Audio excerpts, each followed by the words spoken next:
Welcome to the video lecture series on multiple choice question on advance calculus. आज के video lecture में हम unit 5 double integral, improper integral, Gauss divergence theorem and Stokes theorem के ऊपर MCQ question discuss करेंगे। तो चलिए without wasting time start करते हैं।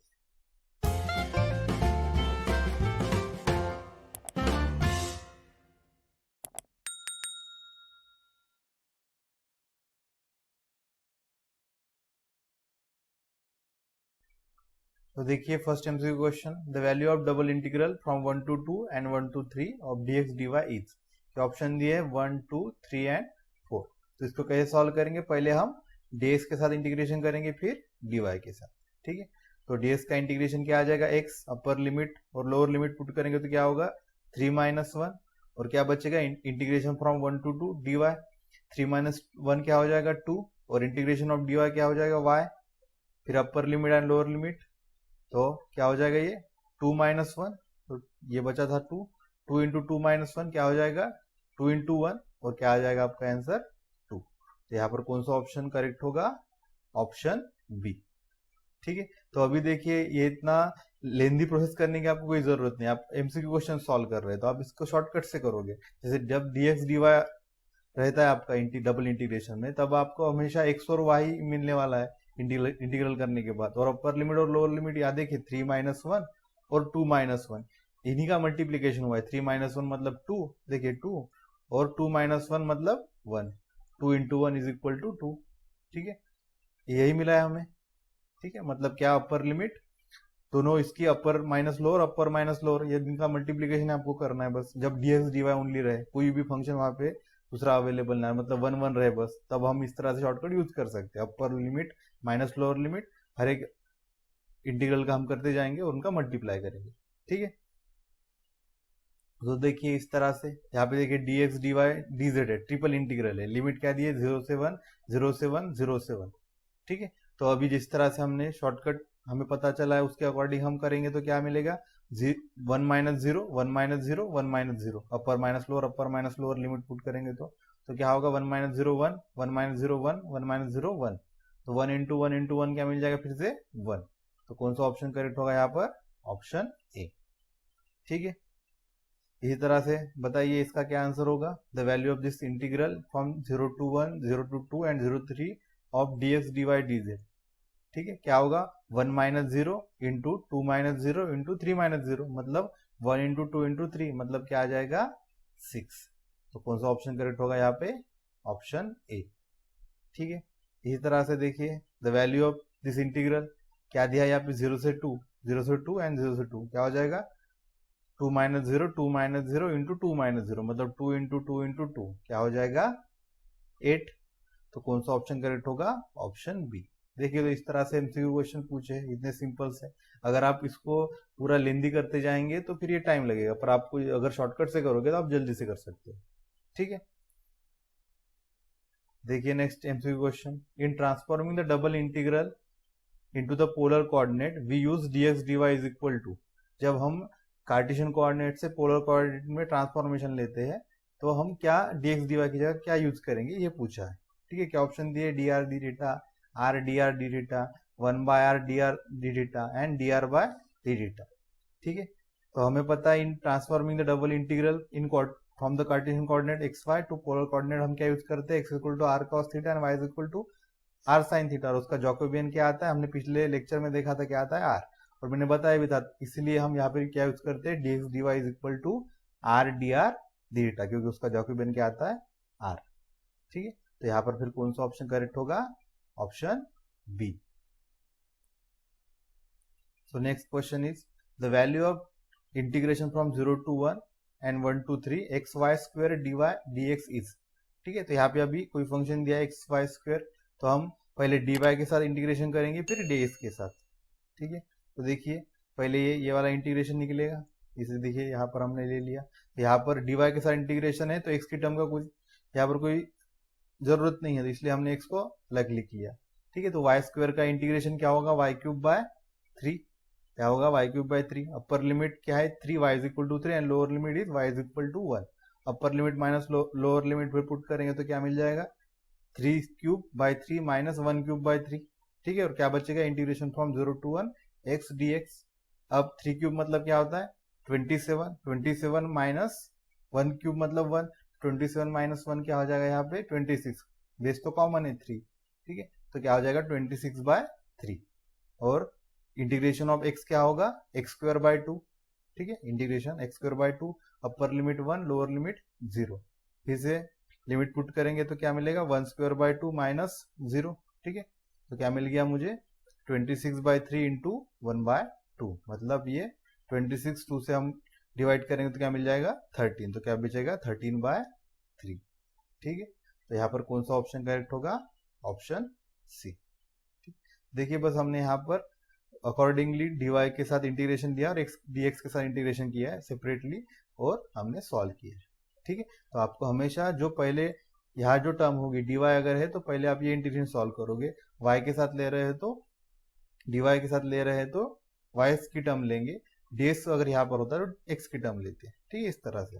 देखिए next question, the value of integration from 1 to 2 1 to 3 x² dy dx, तो ठीक है, यहाँ पर देखिए dy dx है, तो पहले हम ये इंटीग्रेशन सॉल्व करेंगे, तो dy है तो बस y की टर्म हम लेंगे, देखिए इस तरह से, और जो बचा है वो एक साइड में लिख लेंगे x², ठीक है, तो 1 to 3 हमने ये इंटीग्रेशन निकालेंगे पहले, तो क्या होगा y का इंटीग्रेशन y²/2, ठीक है, फिर से वही रिपीट होगा, अपर लिमिट माइनस लोअर लिमिट क्या हो जाएगा 3² माइनस 1² 3² मतलब क्या 9, 9 माइनस 1 क्या हो जाएगा 8, 8/2 मतलब 4, और इधर क्या बचा x² का इंटीग्रेशन, x² का इंटीग्रेशन क्या हो जाएगा x³/3, ठीक है, तो इधर बचा था 4 और ये होगा integration x³/3, upper limit x = 2 and lower limit x = 1, ठीक है, तो अपर limit minus lower limit put करेंगे तो क्या मिलेगा 2³/3 माइनस 1³/3, अब 2 क्यूब क्या होता है 8, 8 माइनस 1 मतलब 7 और 7/3, तो क्या मिल गया मुझे 4 into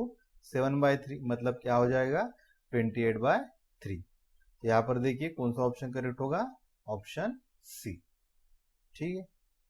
next, the unit normal vector to the surface phi of xyz is equal to 0 is given by, अभी हमें यूनिट नॉर्मल निकालना है किसी एक सरफेस के ऊपर, तो कैसे निकालते हैं हम, क्या होता है उसके लिए फॉर्मूला n क्या by unit normal is equal to del phi by modulus of del phi, ठीक है, तो यहाँ पर भी कौन सा ऑप्शन करेक्ट होगा, ऑप्शन ए। तो चलते हैं नेक्स्ट टॉपिक के ऊपर, गॉस डाइवर्जेंस थ्योरम। देखिए इसका statement, let V be a close bonded region in a space whose boundary is a piecewise smooth orientable surface S. Let f of x, y, z be a vector function that is continuous and has continuous first order partial derivative in V.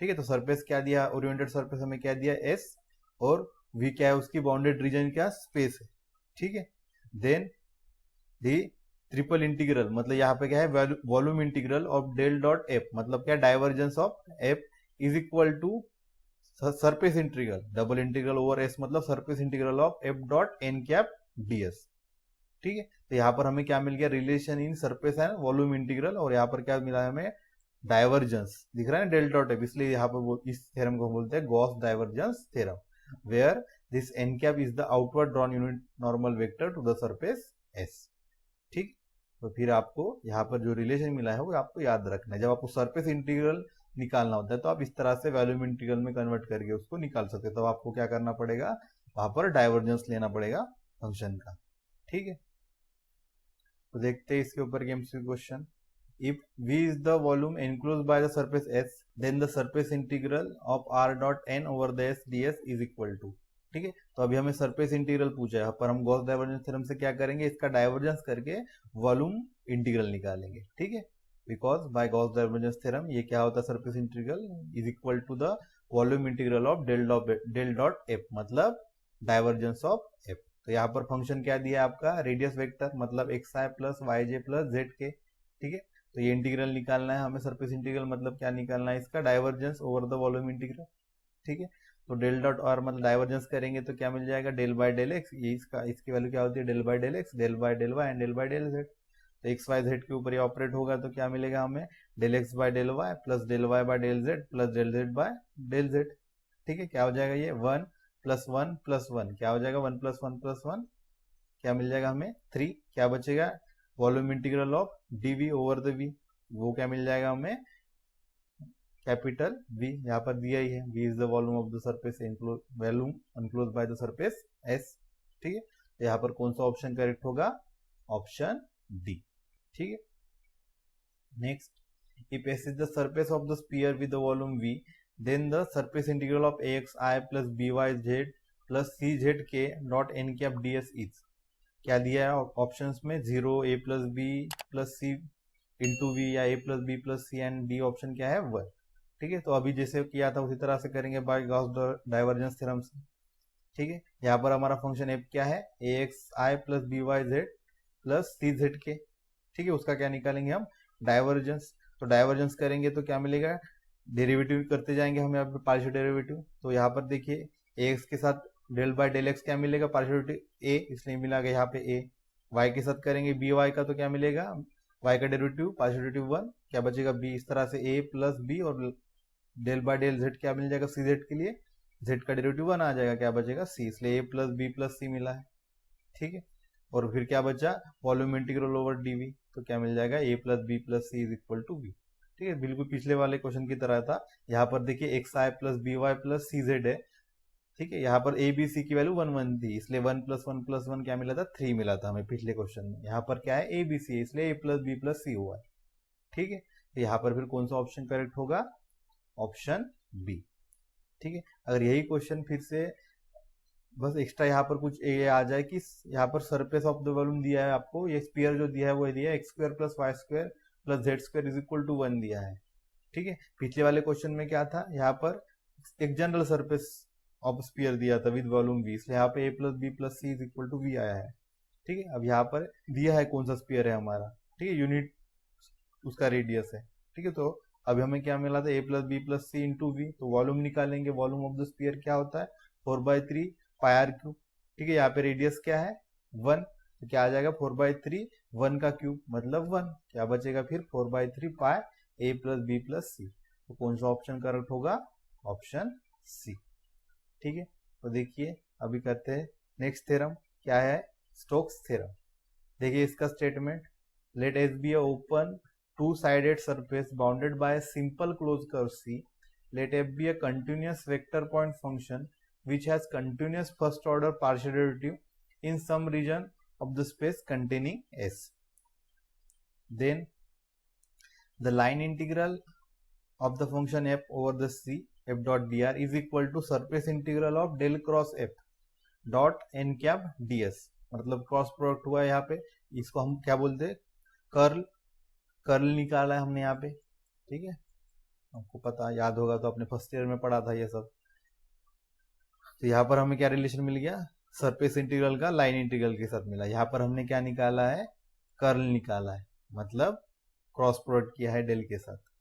ठीक है, where C is the transverse, C is transverse in the positive direction and n cap is the unit normal vector to the surface S. ठीक है, तो यह है आपका Stokes theorem, जहां पर आपको सरफेस इंटीग्रल का लाइन इंटीग्रल के साथ क्या मिलेगा, रिलेशन, बस और यहाँ पे क्या रहेगा, कर्ल रहेगा, मतलब क्रॉस प्रोडक्ट रहेगा। ठीक है, तो करते हैं पहला क्वेश्चन स्टोक्स थ्योरम के ऊपर। The necessary and the sufficient condition for this line integral to be 0 for every close curve C is that, क्या ऑप्शन दिए, del cross F is non zero, del dot F is equal to 0, del cross F is equal to 0 and none of this. ठीक है, तो bye Stokes theorem हमें क्या पता है, ये इंटीग्रल किसके इक्वल होता है, डेल क्रॉस एफ के। ठीक है, तो ये कब 0 होगा, ये वाली क्वांटिटी कब 0 हो सकती है, फॉर एवरी क्लोज कर्व दिया है, हर एक क्लोज कर्व के लिए पूछा है, कब 0 होगा, जब ये क्वांटिटी 0 होगी। ठीक है, नेसेसरी सफिशिएंट कंडीशन क्या रहेगी, ये स्टैंडर्ड रिजल्ट है, कब हो सकता है 0, जब डेल क्रॉस एफ क्या हो जाए 0। यहाँ पर कौन सा ऑप्शन करेक्ट होगा, ऑप्शन सी। ठीक है, next question, the line integral of ex dx plus 2y dy minus dz is equal to, where c is this curve x square plus y square is equal to 4 and z is equal to 2। Options दिए 1 -1 0 and 2। ठीक है, तो bye Stokes theorem अब ये क्या दिया हमें, line integral दिया, हम इसको कैसे सरफेस इंटीग्रल में कन्वर्ट करके इसको सॉल्व करेंगे। तो हमें क्या निकालना पड़ेगा, डेल क्रॉस एफ। ठीक है, सबसे पहले एफ क्या है वो निकालते हैं, एफ क्या है यहाँ पे ex dx F dot D R के फॉर्म में दिया है, तो हमें एफ क्या मिल जाएगा, e to the power x 2y and -1। ठीक है, तो डेल क्रॉस ए निकालेंगे, तो क्या डिटर्मिनेंट से निकालेंगे तो क्या मिल जाएगा, i j k del by del x del by del y and del by del z. ठीक है, क्रॉस प्रोडक्ट से निकालते हैं हम। तो पहला quantity e x, second quantity e y and third -1।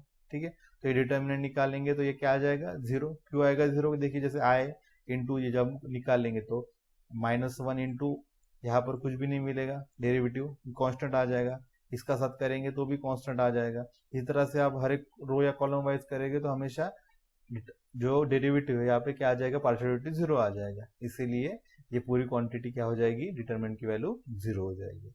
मतलब फिर बाय दिस गॉस डाइवर्जेंस ये वैल्यू 0 होगी, तो अभी जो हमने रिजल्ट देखा था ये अगर वैल्यू 0 होगी तो ये भी वैल्यू क्या हो जाएगी, 0।